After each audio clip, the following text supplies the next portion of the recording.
Suara menyatu, Indonesia bersatu. Assalamualaikum warahmatullahi wabarakatuh. Salam sejahtera bagi kita semua. Salam, Om Swastiastu, Namo Buddhaya, salam kebajikan. Dewan juri yang terhormat serta pemerhati orasi yang saya banggakan, izinkan saya Muhammad Deki Almanda dari Universitas Trunojoyo Madura akan menyampaikan sebuah orasi dengan judul Alur Kekuasaan Negara Hukum dalam Menjalankan Sistem Demokrasi, yang tentunya akan saya sampaikan dengan retorika yang lugas serta fakta yang jelas agar kita semua dapat memahami bagaimana pentingnya negara hukum demokratis dapat diterapkan di era saat ini. Saudara-saudaraku, berbicara tentang negara hukum demokratis tentu memiliki dua konsepsi mekanisme kekuasaan dalam penyelenggaraan pemerintahan, yaitu konsepsi negara hukum dan demokrasi. Kedua konsepsi tersebut dapat diimplementasikan secara bersamaan dengan tujuan mempertahankan stabilitas suatu penyelenggaraan pemerintahan guna mencapai tujuan serta mempunyai nilai yang sama untuk membendung adanya kewenangan dari kekuasaan yang menerapkan sistem yang absolut dan mengabaikan hak-hak dari rakyat. Secara yuridis, termaktub dalam Undang-Undang Dasar Negara Republik Indonesia tahun 1945 dalam pasal 1 ayat 2 dan 3 yang berbunyi, kedaulatan adalah di tangan rakyat dan dilaksanakan menurut Undang-Undang Dasar, dan negara Indonesia adalah negara hukum. Dalam pasal tersebut sudah dijelaskan secara eksplisit bahwasanya negara Indonesia adalah negara hukum yang mengakui bahwa rakyat yang berkuasa. Jadi, Indonesia adalah negara hukum yang demokratis, bukan negara hukum yang otoriter.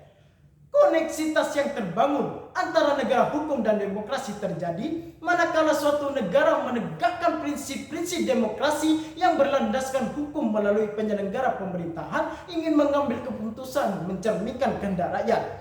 Dengan demikian, gabungan dua konsepsi ini merupakan suatu keniscayaan pada era saat ini. Dengan tujuan menghindari penyalahgunaan kekuasaan, tindakan sewenang-wenang, dan mengedepankan rasa keadilan. Negara Indonesia secara formal sudah dapat dikatakan sebagai negara hukum demokratis karena meliputi unsur-unsur yang dijalankan berupa adanya lembaga pengadilan yang bebas dan tidak memihak, adanya pemilihan umum yang bebas, dan adanya kebebasan untuk menyatakan pendapat.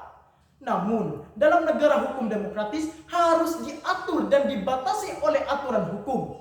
Komitmen konstitusional tersebut tentu saja harus diwujudkan dalam praktik kehidupan berbangsa dan bernegara. Maka, hukum harus dibuat dan ditentukan secara demokratis berdasarkan konstitusi sebagai hukum tertinggi. Saudaraku, hingga saat ini kita masih melihat bahwa citra negara hukum demokratis yang telah menjadi komitmen bersama tersebut belum sepenuhnya terwujud. Komitmen negara hukum demokratis ternyata belum diikuti penegak hukum yang semestinya. Hukum belum ditempatkan sebagai sesuatu yang supreme sebagaimana diidamkan. Bahkan hukum juga telah dilanda krisis yang hebat berupa konflik di berbagai daerah dan tindakan kekerasan dalam bentuk main hakim sendiri. Hukum belum sepenuhnya dapat menjadi tiang penyangga dan sarana membangun masyarakat yang berkeadilan dan berkepastian dalam masyarakat yang tertib dan demokratis. Maka dari itu, dasar hukum tentang demokrasi ini membentuk kerangka kerja hukum yang mengatur tata cara pemerintahan, hak-hak warga negara, dan prinsip-prinsip dasar demokrasi di suatu negara. Dalam praktiknya, dasar hukum ini harus dihormati dan ditegakkan untuk memastikan bahwa sistem demokrasi berjalan dengan baik. Terdapat korelasi yang jelas antara hukum yang bertumpu pada konstitusi dengan kedaulatan rakyat yang dijalankan melalui sistem demokrasi. Dalam sistem demokrasi, partisipasi rakyat merupakan esensi dari sistem ini. Dengan kata lain, negara hukum harus ditopang dan sistem demokrasi. Demokrasi tanpa pengaturan hukum akan kehilangan bentuk dan arah. Sebaliknya, hukum tanpa demokrasi akan kehilangan makna. Harapan kedepannya, negara yang demokratis dapat melahirkan hukum yang responsif, sehingga mendorong tegaknya supremasi hukum.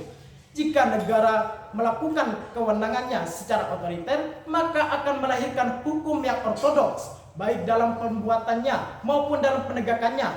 Partisipasi rakyat akan lebih bermakna dalam memenuhi hak-hak warga negara, suatu hak untuk didengar pendapatnya, hak untuk dipertimbangkan pendapatnya, hak untuk mendapatkan penjelasan atau jawaban atas pendapat yang diberikan. Terima kasih. Wassalamualaikum warahmatullahi wabarakatuh.